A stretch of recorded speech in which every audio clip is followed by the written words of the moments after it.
ਇਹ ਹਫ਼ਤਾਵਾਰ ਬਾਈਬਲ ਦਾ ਦਰਸੀਵਾਜ਼ Plainfield Christian Science Church independent ਵੱਲੋਂ ਏ, ਜਿਹੜਾ ਨਿਊ ਜਰਸੀ ਅਮਰੀਕਾ ਵਿੱਚ ਏ। ਹੋਰ ਮਾਲੂਮਾਤ ਲਈ ਤੁਸੀਂ ਸਾਡੀ ਵੈਬਸਾਈਟ ਵੇਖੋ www.plainfieldcs.com। ਇਹ ਸਬਕ 4 ਫਰਵਰੀ 2024 ਐਤਵਾਰ ਦੇ ਦਿਨ ਹਫ਼ਤੇ ਦੇ ਅਖੀਰ ਉੱਤੇ ਤੁਹਾਡੇ ਪੜ੍ਹਨ ਲਈ ਤਿਆਰ ਕੀਤਾ ਗਿਆ ਹੈ। ਮਜ਼ਮੂਨ ਪਿਆਰ, ਸੁਨਹਿਰੀ ਮਤਨ ਯੋਹੰਨਾ। ਵੇਖੋ, ਪਿਓ ਨੇ ਸਾਡੇ ਨਾਲ ਕੈਸਾ ਪਿਆਰ ਕੀਤਾ ਭਈ ਅਸੀਂ ਰੱਬ ਦੇ ਪੁੱਤਰ ਅਖਵਾਏ। ਜਵਾਬੀ ਪੜ੍ਹਾਈ। ਯੋਹੰਨਾ, ਐ ਬਾਲੋ, ਕਿਸੇ ਦੇ ਧੋਖੇ ਵਿੱਚ ਨਾ ਆਉਣਾ। ਜਿਹੜਾ ਰਾਸਤਬਾਜ਼ੀ ਦੇ ਕੰਮ ਕਰਦਾ ਏ ਉਹੀ ਉਹਦੇ ਵਾਂਗਰ ਰਾਸਤਬਾਜ਼ ਏ। ਅਸੀਂ ਰੱਬ ਤੋਂ ਹਾਂ। ਐ ਪਿਆਰਿਓ, ਆਓ ਅਸੀਂ ਇੱਕ ਦੂਜੇ ਨਾਲ ਪਿਆਰ ਕਰੀਏ, ਕਿਉਂ ਜੇ ਪਿਆਰ ਰੱਬ ਵੱਲੋਂ ਏ ਤੇ ਜਿਹੜਾ ਕੋਈ ਰੱਬ ਨਾਲ ਪਿਆਰ ਰੱਖਦਾ ਏ ਉਹ ਰੱਬ ਤੋਂ ਜੰਮਿਆ ਏ ਤੇ ਰੱਬ ਨੂੰ ਜਾਣਦਾ ਏ। ਜਿਹੜਾ ਪਿਆਰ ਨਹੀਂ ਰੱਖਦਾ ਉਹ ਰੱਬ ਨੂੰ ਨਹੀਂ ਜਾਣਦਾ, ਕਿਉਂ ਜੇ ਰੱਬ ਪਿਆਰ ਏ। ਜਿਹੜਾ ਪਿਆਰ ਰੱਬ ਨੂੰ ਸਾਡੇ ਨਾਲ ਏ ਉਹ ਇਹਦੇ ਤੋਂ ਜ਼ਾਹਰ ਹੁੰਦਾ ਏ ਭਈ ਰੱਬ ਨੇ ਆਪਣੇ ਇਕਲੌਤੇ ਪੁੱਤਰ ਨੂੰ ਜੱਗ ਵਿੱਚ ਘੱਲਿਆ ਤਾਂ ਜੋ ਅਸੀਂ ਉਹਦੇ ਪਾਰੋਂ ਜ਼ਿੰਦਾ ਰਹੀਏ। ਪਿਆਰ ਇਹਦੇ ਵਿੱਚ ਨਹੀਂ ਭਈ ਅਸੀਂ ਰੱਬ ਨਾਲ ਪਿਆਰ ਕੀਤਾ, ਬਲਕਿ ਇਹਦੇ ਵਿੱਚ ਏ ਭਈ ਉਹਨੇ ਸਾਡੇ ਨਾਲ ਪਿਆਰ ਕੀਤਾ ਤੇ ਸਾਡੇ ਪਾਪਾਂ ਦੇ ਖਫਾਰੇ ਲਈ ਆਪਣੇ ਪੁੱਤਰ ਨੂੰ ਘੱਲਿਆ। ਐ ਪਿਆਰਿਓ, ਜਦੋਂ ਰੱਬ ਨੇ ਸਾਡੇ ਨਾਲ ਇੰਜ ਦਾ ਪਿਆਰ ਕੀਤਾ ਤੇ ਸਾਡੇ ਉੱਤੇ ਵੀ ਇੱਕ ਦੂਜੇ ਨਾਲ ਪਿਆਰ ਰੱਖਣਾ ਫਰਜ਼ ਏ।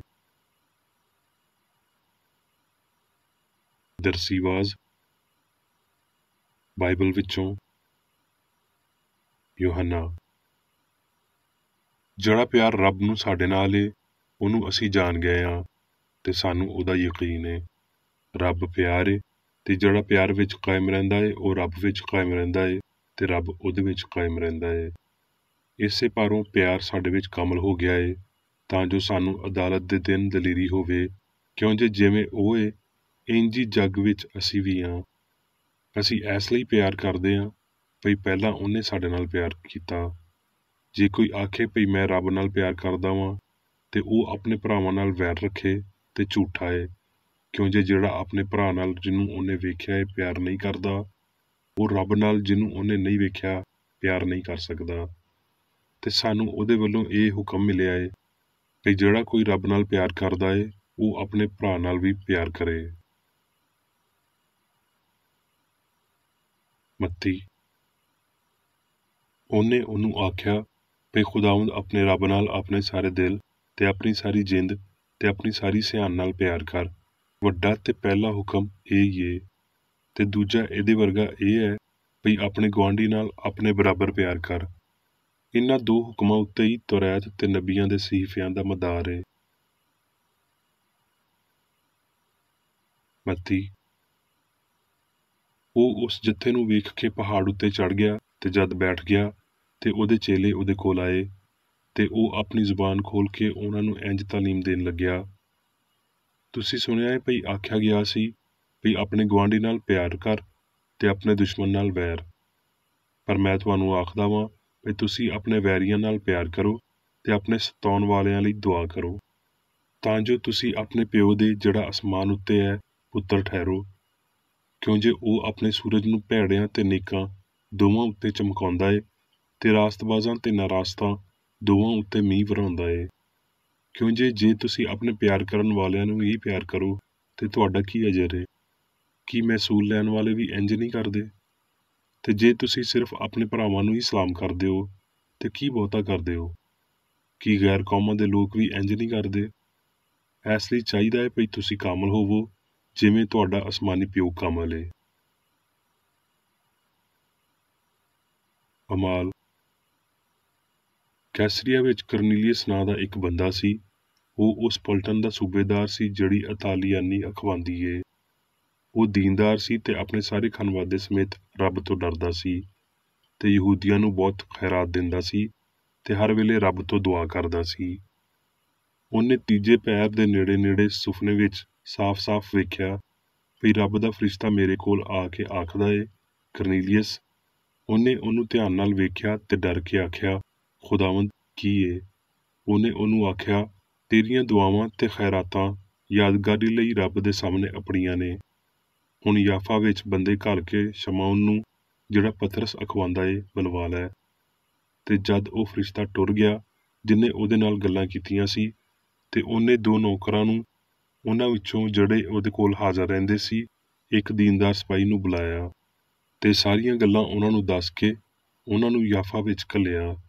ਦੂਜੇ ਦਿਨ ਜਦ ਉਹ ਰਾਹ ਵਿੱਚ ਸੀ ਤੇ ਸ਼ਹਿਰ ਦੇ ਨੇੜੇ ਅਪੜੇ, ਤੇ ਪਤਰਸ ਦੁਪਹਿਰ ਦੇ ਨੇੜੇ ਕੋਠੇ ਉੱਤੇ ਦੁਆ ਕਰਨ ਨੂੰ ਚੜ੍ਹਿਆ। ਤੇ ਉਹਨੂੰ ਭੁੱਖ ਲੱਗੀ ਤੇ ਉਹ ਕੁਝ ਖਾਣਾ ਚਾਹੁੰਦਾ ਸੀ, ਪਰ ਜਦ ਲੋਕੀ ਤਿਆਰ ਕਰ ਰਹੇ ਸੀ ਤੇ ਉਹਦੇ ਉੱਤੇ ਬੇਖੁਦੀ ਛਾ ਗਈ। ਤੇ ਉਹਨੇ ਵੇਖਿਆ ਭਈ ਅਸਮਾਨ ਖੁੱਲ ਗਿਆ ਤੇ ਇੱਕ ਸ਼ੈ ਵੱਡੀ ਚਾਦਰ ਵਰਗੀ 4 ਨੁਕਰਾਂ ਤੋਂ ਲਮਕਦੀ ਹੋਈ ਧਰਤੀ ਵੱਲ ਉਤਰ ਰਹੀ ਏ, ਜਿਹਦੇ ਵਿੱਚ ਧਰਤੀ ਦੇ ਹਰ ਤਰ੍ਹਾਂ ਦੇ ਚਪਾਏ ਤੇ ਕੀੜੇ ਮਕੌੜੇ ਤੇ ਹਵਾ ਦੇ ਪਰਿੰਦੇ ਨੇ। ਤੇ ਉਹਨੂੰ ਇੱਕ ਆਵਾਜ਼ ਆਈ ਭਈ ਐ ਪਤਰਸ, ਉੱਠ, ਜ਼ਬਾ ਕਰ ਤੇ ਖਾ।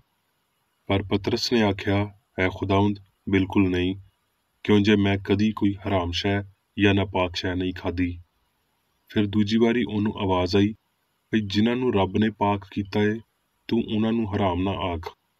ਜਦ ਪਤਰਸ ਇਸ ਸੁਪਨੇ ਦੇ ਬਾਰੇ ਸੋਚ ਰਿਹਾ ਸੀ, ਤੇ ਰੂਹ ਨੇ ਉਹਨੂੰ ਆਖਿਆ ਭਈ 3 ਬੰਦੇ ਤੈਨੂੰ ਪੁੱਛ ਰਹੇ ਨੇ, ਇਸ ਲਈ ਉੱਠ ਕੇ ਹੇਠਾਂ ਜਾ ਤੇ ਬੇਖੌਫ ਉਹਨਾਂ ਦੇ ਨਾਲ ਟੁਰ ਜਾ, ਕਿਉਂ ਜੇ ਉਹਨਾਂ ਨੂੰ ਮੈਂ ਹੀ ਘੱਲਿਆ ਏ। ਇਸ ਲਈ ਉਹਨੇ ਉਹਨਾਂ ਨੂੰ ਅੰਦਰ ਬੁਲਾ ਕੇ ਉਹਨਾਂ ਦੀ ਸੇਵਾ ਕੀਤੀ। ਤੇ ਦੂਜੇ ਦਿਨ ਉਹ ਉੱਠ ਕੇ ਉਹਨਾਂ ਦੇ ਨਾਲ ਟੁਰ ਗਿਆ ਤੇ ਯਾਫਾ ਵਿੱਚੋਂ ਕੁਝ ਬੰਦੇ ਉਹਦੇ ਨਾਲ ਟੁਰ ਪਏ। ਉਹ ਦੂਜੇ ਦਿਨ ਕੈਸਰੀਆ ਵਿੱਚ ਦਾਖਲ ਹੋਏ। ਜਦ ਪਤਰਸ ਅੰਦਰ ਆਉਣ ਲੱਗਿਆ ਤੇ ਇੰਜ ਹੋਇਆ ਭਈ ਕਰਨੀਲੀਅਸ ਨੇ ਉਹਨਾਂ ਨੂੰ ਜੀ ਆਇਆਂ ਨੂੰ ਆਖਿਆ ਤੇ ਉਹਦੇ ਪੈਰਾਂ ਵਿੱਚ ਡਿੱਗ ਕੇ ਸਜਦਾ ਕੀਤਾ। ਪਰ ਪਤਰਸ ਨੇ ਉਹਨੂੰ ਚੁੱਕ ਕੇ ਆਖਿਆ, ਖੜਾ ਹੋ, ਮੈਂ ਵੀ ਤੇ ਬੰਦਾ ਹੀ ਹਾਂ। ਤੇ ਉਹਨਾਂ ਨੂੰ ਆਖਿਆ ਭਈ ਤੁਸੀਂ ਜਾਣਦੇ ਹੋ ਭਈ ਯਹੂਦੀ ਨੂੰ ਗੈਰ ਕੌਮ ਵਾਲੇ ਨਾਲ ਸੋਬਤ ਰੱਖਣਾ ਜਾਂ ਉਹਦੇ ਵੱਲ ਜਾਣਾ ਨਾਜਾਇਜ਼ ਏ, ਪਰ ਰੱਬ ਨੇ ਮੇਰੇ ਉੱਤੇ ਜ਼ਾਹਿਰ ਕੀਤਾ ਵੀ ਮੈਂ ਕਿਸੇ ਬੰਦੇ ਨੂੰ ਨਿਜਸ ਜਾਂ ਨਾਪਾਕ ਨਾ ਆਖਾਂ। ਪਤਰਸ ਨੇ ਜ਼ੁਬਾਨ ਖੋਲ੍ਹ ਕੇ ਆਖਿਆ, ਹੁਣ ਮੈਨੂੰ ਪੂਰਾ ਯਕੀਨ ਹੋ ਗਿਆ ਏ ਵੀ ਰੱਬ ਕਿਸੇ ਦਾ ਤਰਫਦਾਰ ਨਹੀਂ ਏ, ਬਲਕਿ ਹਰ ਕੌਮ ਵਿੱਚੋਂ ਜਿਹੜਾ ਉਹਦੇ ਤੋਂ ਡਰਦਾ ਤੇ ਰਾਸਤਬਾਜ਼ੀ ਕਰਦਾ ਏ, ਪਸੰਦ ਕਰਦਾ ਏ। ਯੋਹੰਨਾ, ਜਦ ਅਸੀਂ ਰੱਬ ਨਾਲ ਪਿਆਰ ਰੱਖਦੇ ਹਾਂ ਤੇ ਉਹਦੇ ਹੁਕਮਾਂ ਉੱਤੇ ਅਮਲ ਕਰਦੇ ਹਾਂ, ਤੇ ਇਹਦੇ ਤੋਂ ਇਹ ਪਤਾ ਚੱਲ ਜਾਂਦਾ ਏ ਭਈ ਰੱਬ ਦੇ ਫਰਜ਼ੰਦਾਂ ਨਾਲ ਵੀ ਪਿਆਰ ਰੱਖਦੇ ਹਾਂ। ਤੇ ਰੱਬ ਦਾ ਪਿਆਰ ਇਹ ਹੈ ਭਈ ਅਸੀਂ ਉਹਦੇ ਹੁਕਮਾਂ ਉੱਤੇ ਅਮਲ ਕਰੀਏ ਤੇ ਉਹਦੇ ਹੁਕਮ ਸਖਤ ਨਹੀਂ। ਜਿਹੜਾ ਕੋਈ ਰੱਬ ਤੋਂ ਜੰਮਿਆ ਏ ਉਹ ਜੱਗ ਉੱਤੇ ਗਾਲਬ ਆਉਂਦਾ ਏ, ਤੇ ਉਹ ਗਲਬਾ ਜਿਹਦੇ ਨਾਲ ਜੱਗ ਮਗਲੂਬ ਹੋਇਆ ਏ ਸਾਡਾ ਈਮਾਨ ਏ। ਰੋਮੀਓ, ਤੇ ਸਾਨੂੰ ਪਤਾ ਏ ਭਈ ਸਾਰੀਆਂ ਸ਼ੈਵਾਂ ਰਲ ਕੇ ਰੱਬ ਦੇ ਨਾਲ ਪਿਆਰ ਕਰਨ ਵਾਲਿਆਂ ਲਈ ਭਲਾਈ ਪੈਦਾ ਕਰਦੀਆਂ ਨੇ, ਯਾਨੀ ਉਹਨਾਂ ਲਈ ਜਿਹੜੇ ਰੱਬ ਦੇ ਇਰਾਦੇ ਦੇ ਮੁਤਾਬਕ ਬੁਲਾਏ ਗਏ ਨੇ। ਇਸ ਲਈ ਅਸੀਂ ਇਹਨਾਂ ਗੱਲਾਂ ਦੇ ਬਾਰੇ ਕੀ ਆਖੀਏ? ਜੇ ਰੱਬ ਸਾਡੇ ਵੱਲ ਏ ਤੇ ਕੌਣ ਸਾਡਾ ਮੁਖਾਲਫ ਏ? ਕੌਣ ਸਾਨੂੰ ਮਸੀਹ ਦੇ ਪਿਆਰ ਤੋਂ ਵੱਖ ਕਰੇਗਾ? ਮੁਸੀਬਤ ਜਾਂ ਤੰਗੀ ਜਾਂ ਜ਼ੁਲਮ ਜਾਂ ਕਾਲ ਜਾਂ ਨੰਗਾਪਨ ਜਾਂ ਖਤਰਾ ਜਾਂ ਤਲਵਾਰ? ਪਰ ਇਹਨਾਂ ਸਾਰੀਆਂ ਹਾਲਤਾਂ ਵਿੱਚ ਉਹਦੇ ਰਾਹੀਂ ਜਿਹਨੇ ਸਾਡੇ ਨਾਲ ਪਿਆਰ ਕੀਤਾ, ਸਾਨੂੰ ਫਤਹ ਤੋਂ ਵੀ ਵੱਧ ਕੇ ਗਲਬਾ ਹਾਸਲ ਹੁੰਦਾ ਏ। ਕਿਉਂ ਜੇ ਮੈਨੂੰ ਯਕੀਨ ਏ ਵੀ ਰੱਬ ਦਾ ਪਿਆਰ ਜਿਹੜਾ ਸਾਡੇ ਖੁਦਾਵੰਦ ਯਿਸੂ ਮਸੀਹ ਵਿੱਚ ਏ, ਉਹਦੇ ਤੋਂ ਨਾ ਸਾਨੂੰ ਮੌਤ ਵੱਖ ਕਰ ਸਕੇਗੀ, ਨਾ ਹਯਾਤੀ, ਨਾ ਫਰਿਸ਼ਤੇ, ਨਾ ਹਕੂਮਤਾਂ, ਨਾ ਹਾਲ ਦੀਆਂ ਨਾ ਆਉਣ ਵਾਲੀਆਂ ਸ਼ੈਵਾਂ, ਨਾ ਕੁਦਰਤ, ਨਾ ਉਚਾਈ, ਨਾ ਪਸਤੀ, ਨਾ ਕੋਈ ਹੋਰ ਮਖਲੂਕ। ਹੁਣ ਮੈਂ ਮੇਰੀ ਬੇਕਰੇਡੀ ਦੀ ਲਿਖੀ ਹੋਈ ਕ੍ਰਿਸਚਨ ਸਾਇੰਸ ਦੀ ਦਰਸੀ ਕਿਤਾਬ ਸਾਇੰਸ ਤੇ ਸਿਹਤ ਆਇਤਾਂ ਦੀ ਕੁੰਜੀ ਦੇ ਨਾਲ ਵਿੱਚੋਂ ਲਈਆਂ ਹੋਈਆਂ ਲਿਖਾਈਆਂ ਪੜ੍ਹਾਂਗਾ। ਸਾਇੰਸ ਤੇ ਸਿਹਤ। ਆਪਸ ਵਿੱਚ ਪਿਆਰ ਰੱਖੋ। ਪਹਿਲਾ ਯੋਹੰਨਾ 3:23 ਆਇਤ। ਇਲਹਾਮੀ ਲਿਖਾਰੀ ਦੀ ਬਹੁਤ ਸਾਦਾ ਤੇ ਡੂੰਘੀ ਸਲਾਹ ਏ। ਪਿਆਰ ਕ੍ਰਿਸਚਨ ਸਾਇੰਸ ਦੇ ਕਾਨੂੰਨ ਨੂੰ ਪੂਰਾ ਕਰਦਾ ਏ। ਰੱਬ ਪਿਆਰ ਏ, ਇਹਦੇ ਤੋਂ ਬਹੁਤਾ ਅਸੀਂ ਮੰਗ ਨਹੀਂ ਸਕਦੇ, ਇਹਦੇ ਤੋਂ ਉੱਚਾ ਅਸੀਂ ਵੇਖ ਨਹੀਂ ਸਕਦੇ, ਤੇ ਇਹਦੇ ਤੋਂ ਅੱਗੇ ਅਸੀਂ ਜਾ ਨਹੀਂ ਸਕਦੇ।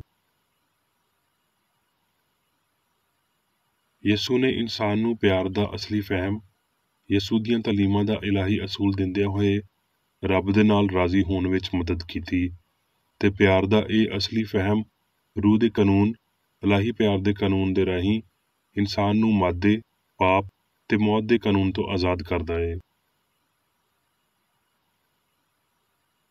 ਰੱਬ ਸਾਰੀਆਂ ਸ਼ੈਵਾਂ ਨੂੰ ਆਪਣੀ ਛਬੀਹ ਉੱਤੇ ਬਣਾਉਂਦਾ ਹੈ। ਹਯਾਤੀ ਵਜੂਦੀਅਤ ਨਾਲ, ਸੱਚਾਈ ਰਾਸਤੀ ਨਾਲ, ਰੱਬ ਨੇਕੀ ਨਾਲ ਮੁਨਕਸ ਹੁੰਦਾ ਹੈ, ਜਿਹੜੇ ਆਪਣੀ ਸਲਾਮਤੀ ਤੇ ਇਸਤਕਲਾਲ ਨੂੰ ਅਨਾਇਤ ਕਰਦੇ ਨੇ। ਪਿਆਰ ਬੇਗਰਜ਼ੀ ਨਾਲ ਮੁਅੱਤਰ ਹੋ ਕੇ ਸਾਰਿਆਂ ਨੂੰ ਖੂਬਸੂਰਤੀ ਤੇ ਲੋਹ ਨਾਲ ਨਿਭਾਉਂਦਾ ਹੈ। ਜਿਵੇਂ ਭਈ ਸਿਰਫ ਇੱਕ ਕੱਲਾ ਰੱਬ ਏ ਤੇ ਪੂਰੀ ਸਾਇੰਸ ਦਾ ਸਿਰਫ ਇੱਕ ਹੀ ਇਲਾਹੀ ਅਸੂਲ ਏ, ਤੇ ਇਸ ਲਈ ਅਸੂਲ ਦੇ ਇਜ਼ਹਾਰ ਲਈ ਵੀ ਤੈਅਸ਼ੁਦਾ ਅਸੂਲ ਹੋਣੇ ਚਾਹੀਦੇ ਨੇ। ਸਾਇੰਸ ਦਾ ਖਤ ਅੱਜ ਤੇਜ਼ੀ ਨਾਲ ਇਨਸਾਨੀਅਤ ਤਿਕਰ ਅੱਪੜਦਾ ਏ, ਪਰ ਇਹਦੀ ਰੂਹ ਬਹੁਤ ਛੋਟੇ ਦਰਜਿਆਂ ਵਿੱਚ ਆਉਂਦੀ ਏ। ਕ੍ਰਿਸਚਨ ਸਾਇੰਸ ਦਾ ਜ਼ਰੂਰੀ ਹਿੱਸਾ ਦਿਲ ਤੇ ਜਿੰਦ ਪਿਆਰ ਏ। ਇਹਦੇ ਬਾਝੋਂ ਇਹ ਖਤ ਸਾਇੰਸ ਦੀ ਮੁਰਦਾ ਲਾਸ਼, ਸਾਹ ਤੋਂ ਬਗੈਰ, ਠੰਡਾ ਤੇ ਬੇਜਾਨ ਹੁੰਦਾ ਏ। ਪਿਆਰ ਤਖਤ ਉੱਤੇ ਬੈਠਿਆ ਏ। ਸ਼ਫਾ ਤੇ ਤਾਲੀਮ ਦੋਵਾਂ ਵਿੱਚ ਰੱਬ ਤੇ ਇਨਸਾਨ ਨਾਲ ਪਿਆਰ ਸੱਚਾ ਪਿਆਰ ਏ। ਪਿਆਰ ਰਾਹ ਨੂੰ ਮੁਤਾਸਰ ਕਰਦਾ, ਰੌਸ਼ਨ ਕਰਦਾ, ਚੁਣਦਾ ਤੇ ਰਹਿਨੁਮਾਈ ਕਰਦਾ ਏ। ਦਰੁਸਤ ਮਕਸਦ ਖਿਆਲਾਂ ਨੂੰ ਸ਼ਹਿ ਦਿੰਦੇ ਤੇ ਕਲਾਮ ਤੇ ਅਮਲਾਂ ਨੂੰ ਤਾਕਤ ਤੇ ਆਜ਼ਾਦੀ ਦਿੰਦੇ ਨੇ। ਪਿਆਰ ਸੱਚਾਈ ਦੀ ਅਲਤਾਰ ਉੱਤੇ ਵੱਡਾ ਨਿਗਹਿਬਾਨ ਏ। ਫਾਨੀ ਸਿਆਨ ਦੇ ਪਾਣੀਆਂ ਉੱਤੇ ਟੁਰਨ ਤੇ ਕਾਮਲ ਨਜ਼ਰੀਆ ਬਣਾਉਣ ਲਈ ਸਬਰ ਦੇ ਨਾਲ ਇਲਾਹੀ ਪਿਆਰ ਦੀ ਉਡੀਕ ਕਰੀਏ। ਸਬਰ ਨੂੰ ਆਪਣਾ ਪੂਰਾ ਕੰਮ ਕਰਨਾ ਚਾਹੀਦਾ ਏ। ਇਨਸਾਨੀ ਪਿਆਰ ਬੇਫਾਇਦਾ ਹੀ ਨਹੀਂ ਦਿੱਤਾ ਜਾਂਦਾ, ਭਾਵੇਂ ਇਹਦੇ ਤੋਂ ਕੁਝ ਵੀ ਹਾਸਲ ਨਾ ਹੋਵੇ। ਪਿਆਰ ਫਿਤਰਤ ਨੂੰ ਵਸੀਹ ਕਰਦਿਆਂ ਹੋਏ, ਪਾਕ ਕਰਦਿਆਂ ਹੋਏ ਤੇ ਉੱਚੀ ਕਰਦਿਆਂ ਹੋਏ ਉਹਨੂੰ ਸਜਾਉਂਦਾ ਏ। ਧਰਤੀ ਉੱਤੇ ਜਾੜੇ ਦੇ ਧਮਾਕੇ ਪਿਆਰ ਦੇ ਫੁੱਲਾਂ ਨੂੰ ਉਖਾੜ ਸਕਦੇ ਨੇ ਤੇ ਉਹਨਾਂ ਨੂੰ ਹਨੇਰੀ ਵਿੱਚ ਖਿਲਾਰ ਸਕਦੇ ਨੇ, ਪਰ ਬਦਨੀ ਤਾਲੁਕਾਂ ਦੀ ਇਹ ਅਲੈਦਗੀ ਰੱਬ ਦੇ ਨਾਲ ਹੋਰ ਨੇੜੇ ਹੋਣ ਦੀ ਸੋਚ ਨੂੰ ਇਕੱਠਾ ਕਰਦੀ ਏ, ਕਿਉਂ ਜੇ ਪਿਆਰ ਉਸ ਵੇਲੇ ਤੀਕਰ ਜਦੋਜਹਿਦ ਕਰਨ ਵਾਲੇ ਦਿਲ ਦੀ ਹਮਾਇਤ ਕਰਦਾ ਏ, ਜਦ ਤੀਕਰ ਉਹ ਧਰਤੀ ਉੱਤੇ ਸਾਹ ਲੈਣਾ ਨਹੀਂ ਛੱਡ ਦਿੰਦਾ ਤੇ ਅਸਮਾਨ ਉੱਤੇ ਪਰਵਾਜ਼ ਲਈ ਆਪਣੇ ਪਰ ਖੋਲ੍ਹਣਾ ਸ਼ੁਰੂ ਨਹੀਂ ਕਰਦਾ। ਕੀ ਜ਼ਾਤੀ ਯਾਰਾਂ ਦੇ ਬਗੈਰ ਵਜੂਦੀਅਤ ਤੁਹਾਡੇ ਲਈ ਇੱਕ ਖਲਾ ਹੋਵੇਗਾ? ਤੇ ਫਿਰ ਇੱਕ ਉਹ ਵੇਲਾ ਵੀ ਆਵੇਗਾ ਜਦ ਤੁਸੀਂ ਕਲਮਕਾਰੇ ਬਗੈਰ ਕਿਸੇ ਦੀ ਹਮਦਰਦੀ ਦੇ ਛੱਡ ਦਿੱਤੇ ਜਾਓਗੇ, ਪਰ ਇਹ ਜ਼ਾਹਰੀ ਖਲਾ ਇਲਾਹੀ ਪਿਆਰ ਦੇ ਨਾਲ ਪਹਿਲਾਂ ਹੀ ਭਰ ਦਿੱਤਾ ਗਿਆ ਏ। ਜਦ ਤਰੱਕੀ ਦਾ ਇਹ ਵੇਲਾ ਆਉਂਦਾ ਏ ਤੇ ਭਾਵੇਂ ਤੁਸੀਂ ਜ਼ਾਤੀ ਖੁਸ਼ੀਆਂ ਵਿੱਚ ਲੱਗੇ ਰਹੋ, ਰੂਹਾਨੀ ਪਿਆਰ ਤੁਹਾਨੂੰ ਉਹ ਮੰਨਣ ਉੱਤੇ ਮਜਬੂਰ ਕਰੇਗਾ ਜੋ ਤੁਹਾਡੀ ਤਰੱਕੀ ਵਧਾਉਣ ਲਈ ਬਹੁਤ ਚੰਗਾ ਹੋਵੇ। ਯਾਰ ਧੋਖਾ ਦੇਣਗੇ ਤੇ ਵੈਰੀ ਇਲਜ਼ਾਮ ਲਾਉਣਗੇ, ਜਦ ਤੀਕਰ ਭਈ ਤੁਹਾਡੀ ਉਚਾਈ ਲਈ ਸਬਕ ਚੰਗਾ ਨਹੀਂ ਬਣ ਜਾਂਦਾ, ਕਿਉਂ ਜੇ ਬੰਦੇ ਦੀ ਇੰਤਹਾ ਰੱਬ ਲਈ ਮੌਕਾ ਹੁੰਦਾ ਏ। ਲਿਖਾਰੀ ਨੇ ਉੱਤੇ ਲਿਖੀ ਹੋਈ ਪੇਸ਼ਨਗੋਈ ਤੇ ਇਹਦੀਆਂ ਬਰਕਤਾਂ ਦਾ ਤਜਰਬਾ ਕੀਤਾ ਏ, ਇਸ ਲਈ ਉਹ ਬੰਦਿਆਂ ਨੂੰ ਆਪਣੀ ਜਿਸਮਾਨੀਅਤ ਨੂੰ ਘੱਟ ਕਰਨ ਤੇ ਰੂਹਾਨੀ ਨੂੰ ਅਪਣਾਉਣ ਦੀ ਤਾਲੀਮ ਦਿੰਦਾ ਏ। ਇਹ ਆਪਣੇ ਆਪ ਦਾ ਇਨਕਾਰ ਕਰਨ ਨਾਲ ਹੁੰਦਾ ਏ। ਆਲਮਗੀਰ ਪਿਆਰ ਕ੍ਰਿਸਚਨ ਸਾਇੰਸ ਵਿੱਚ ਇਲਾਹੀ ਰਾਹ ਏ। ਖੁਦਪਰਸਤੀ ਇੱਕ ਮਜ਼ਬੂਤ ਜਿਸਮ ਤੋਂ ਬਹੁਤੀ ਗੈਰ ਸ਼ਫਾਫ ਏ। ਸਾਬਰ ਰੱਬ ਦੀ ਸਾਬਰ ਤਾਬਿਆਦਾਰੀ ਵਿੱਚ ਆਓ। ਗਲਤੀ, ਖੁਦਦਾਰੀ, ਖੁਦਜਵਾਜ਼ੀ ਤੇ ਖੁਦਪਰਸਤੀ ਦੇ ਸਖਤ ਪੱਥਰ ਨੂੰ ਪਿਆਰ ਦੇ ਮਹਿਲੂਲ ਨਾਲ ਹੱਲ ਕਰਨ ਲਈ ਕੋਸ਼ਿਸ਼ ਕਰੀਏ, ਜਿਹੜਾ ਰੂਹਾਨੀਅਤ ਦੇ ਖਿਲਾਫ ਜੰਗ ਕਰਦਾ ਏ ਤੇ ਇਹ ਪਾਪ ਤੇ ਮੌਤ ਦਾ ਕਾਨੂੰਨ ਏ।